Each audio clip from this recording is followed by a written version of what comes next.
Қайырлы күн достар, менің арнама қош келдіңіздер. Бүгін сіздермен бірге өте дәмді, жұп-жұмсақ болып шығатын, арасы бос болып қалмайтын дәмді бауырсақтарды бірге әзірлейтін боламыз. Өте дәмді, міндетті түрде сіздерде осы рецептпен жасап көріңіздер.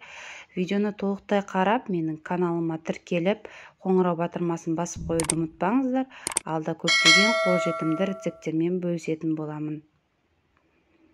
Ал ендеше бастаймыз. Ол үшін алдымен жылы сүтімізді ыдысымызға құйып, жылы суымызды құйып аламыз. Содан соң ашытқымызды және қантымызды қосып, венчиктің көмегімен немесе қасықтың көмегімен жақсылап араластырып аламыз. Бізде жылы болуы керек суымыз да сүтіміз де. Енді дәміне қарай тұзымызды және бір ас қасық майонез, бір ас қасық қаймақ қосып, жақсылап барлығы ерігенше араластырып аламыз. Содан соң ұнымызды илеуіштен өткізіп, қасықтың көмегімен, одан соң қолымыздың көмегімен жұмсақ қылып қамыр илеп аламыз. Неғұрлым қамырымыз жұмсақ болып иленсе, соғұрлым бауырсағымыз да жұмсақ болып шығады. Сондықтан қатты қылып қоймаңыздар, жұмсақтау қылып илеңіздер. Қамырымыз жұмсақ болған соң, ең соңынан кішкене сұйық май қосып, тағы да қолымызбен араластырып, кішкене илеп жібереміз. Сонда біздің қамырымыз жақсы болып шығады. Ешқандай ұнтақ болмайды, теп-тегіс әдемі болып шығатын болады.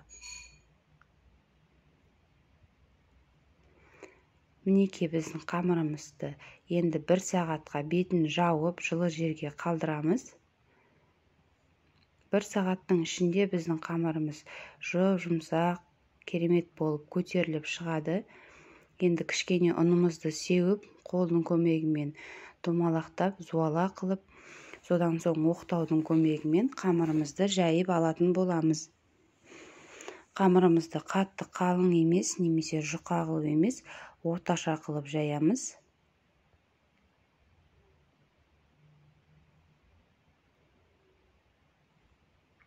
Енді арнайы дөңгелек формамен немесе стаканмен домалақтап шығатын боламыз. Қалауларыңыз бойынша 4 бұрышты қылып кессеңіздер де болады. Домалақтап кессеңіздер әдемі көрінетін болады. Мінекей барлығын осылай домалақтап шығып, қараңыздар, қалыңымыз қатты қалың, не жұқа емес. Осылай барлығын домалақтап алатын боламыз.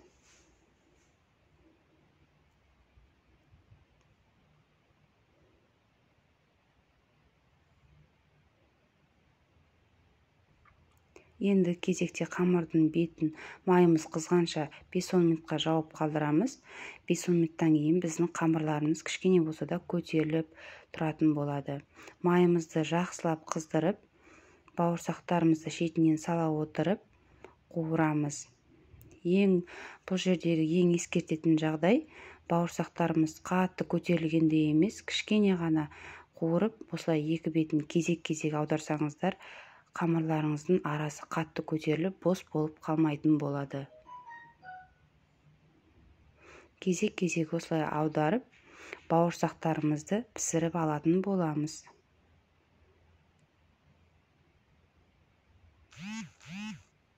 Мінекей біздің бауырсақтарымыз осылай көтеріліп шығады, қатты көтеріліп шарик болып кетпейді.